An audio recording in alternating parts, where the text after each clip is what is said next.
प्रेक्षकांनो, लक्ष्मीच्या पावलानं या मालिकेचा 1 जुलैचा एक धमाकेदार प्रोमो आलाय। तत्पूर्वी आपण थोडंसं मागच्याबद्दल डिस्कशन करूया। म्हणजे काल तुम्ही बघितलं की अद्वैतला कळलंय की सानिकाची मैत्रीण दुसरी तिसरी कोणी नसून कला आहे, पण कला पण महापक्की आणि बनेल ती काही अद्वैतला कळू देईना की तीच डिझाईन्स बनवते म्हणून अद्वैत बिचारा रात्री जागून हिच्यावरती पाळत ठेवतोय, कारण अद्वैतला त्याच्या हुशारीवर जास्त विश्वास आहे ना। त्याला असं वाटतंय की आपण कलाला येऊ पकडू, पण कला सुद्धा महापक्की आहे, तिला काही सांगू द्यायचं नाही अद्वैत, म्हणजे कळू द्यायचं नाही अद्वैतला की तीच डिझायनर आहे म्हणून। त्यामुळे तिने काहीतरी थातूरमातूर डिझाईन काढून अद्वैतला दाखवलं आणि त्याला म्हणते कशी, बघ तू म्हटलं होतंस ना मला काय जमणार आहे, मला नाही जमत रे बाबा चांदेकर। मग आता अद्वैत म्हणतो असं आहे का, आणि आता त्याने ठरवलंय की हिला रंगे हात पकडायचं आहे। कसं काय हे आपल्याला येणाऱ्या भागांमध्ये कळेलच। पण प्रेक्षकांनो, आबाजी मात्र नैनाच्या चांगले मागे लागलेत बरं का हात धुवून।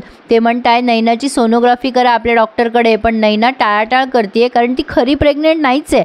तर आता मात्र आपण बोलूयात आपल्या प्रोमोबद्दल।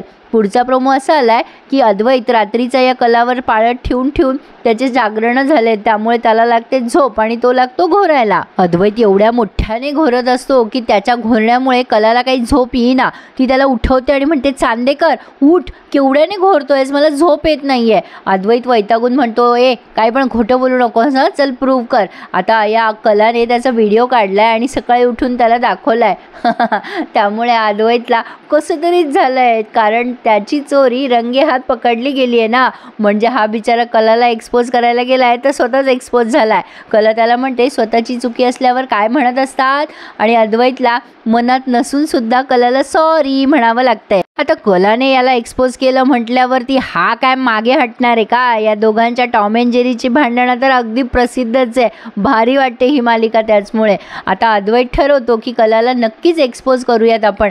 काय वाटते तुम्हाला प्रेक्षकांनो, हा अद्वैत सानिकाची मदत घेईल का या सगळ्यासाठी, आणि ही नैना प्रेग्नंट आहे हे सत्य येईल का आता बाहेर, का ह्याला वेळ लागेल। पण मागचं त्यांनी या रोहिणीच्या चोरीचं जरा अर्धवट दाखवलं असं नाही का वाटत आहे। म्हणजे रोहिणीने जी काही चोरी बिरी केली होती ती पकडली गेली किंवा तो अशोक पकडला गेला हे त्यांनी दाखवलंच नाही आहे। म्हणजे पोलीस त्याचा शोध घेत आहे, त्याला जेल झाली की नाही हे कळवायला पाहिजे होतं ना। असो बघूयात। पण आता कलाही या नैनाच्या मागे लागली आहे, कारण ती आता नक्कीच या नैनाला सोनोग्राफी करायला घेऊन जाईल। पण ही नैना पण काही कच्ची खिलाडी नाही आहे। पण बिचारी काजू मात्र तिच्या फॅमिलीसाठी खूप धडपडती आहे। बिचाऱ्या काजूने स्वतःच्या घरात कधी झाडू मारला नाही आणि हॉटेलमध्ये झाडू मारायचं काम तिने घेतलं आणि पिझ्झा डिलिव्हरी करायचं। पण सोहमचा जीव मात्र तिच्यासाठी थोडा थोडा जरा झुरतोय हा। प्रेक्षकांनो, काजू सुद्धा लवकरच चांदेकरांच्या घरी येईल असं जरा दिसतंय भानगड। काय वाटतं तुम्हाला। तसं पण तिघीच्या तिघी बहिणी एकाच घरात पडणार आहे। या मालिकेची थीमच तशी आहे। मी काही तुम्हाला फेक रिव्ह्यू देत नाहीये, पण एक तुम्हाला या मालिकेवरती काय वाटतं, कसं वाटतं हे तुम्हाला थोडक्यात मी तुम्हाला सांगते। कारण ही मालिका मला अगोदर एवढी आवडली नव्हती, हे मनापासून मी सांगते तुम्हाला। पण आता मात्र त्यामध्ये जे काही फास्ट आणि अगदी जबरदस्त ट्विस्ट दाखवतात ना, ते बघून याची एंगेजमेंट खूपच वाढली आहे हां प्रेक्षकांनो, आणि बघायला पण मजा येते ही मालिका।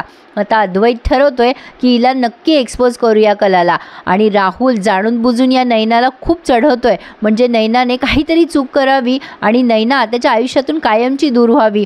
आता पण पठ्ठ्या तिला म्हणतो तू किती चांगली एक्सरसाइज करतेस, घरच्यांना तुझी काहीच किंमत नाही आहे पण मला आहे, मी तुझ्या ह्याच ब्युटीवर फिदा झालो होतो। नैनाला पण विश्वास बसतो राहुलवर।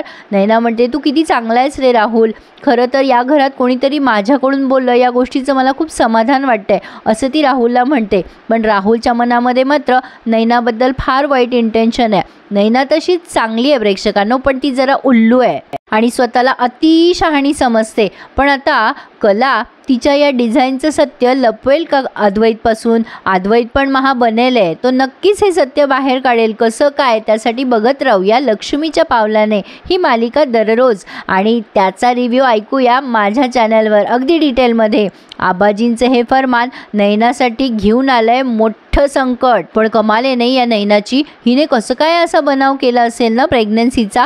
बघूयात पुढे काय काय घडतंय ते. प्रेक्षकांनो, मला काही फेक रिव्ह्यू देता येत नाही बरं का. असे बनेलपणे जे काही झालंय ते मी तुम्हाला प्रामाणिकपणे सांगायचा प्रयत्न केलाय. आणि मुळात लक्ष्मीच्या पावलाने ही मालिका शनिवारी दाखवलीच जात नाही. त्यामुळे बघूयात येणाऱ्या भागांमध्ये काय काय ट्विस्ट आणि टर्न लपलेले आहेत. पण हा जो प्रोमो मी तुम्हाला दिलाय ना अद्वैतच्या घोरण्याचा, तो मात्र खरा आहे. तो प्रोमो कसा वाटला आणि थोडक्यातच तुम्हाला येणाऱ्या भागांमध्ये काय होईल असं वाटतंय ते मला नक्की कमेंट करून कळवा. आणि ह्या मालिकेच्या रोजच्या रिव्ह्यूसाठी माझ्या चॅनलला सबस्क्राईब करायला प्लीज विसरू नका. धन्यवाद.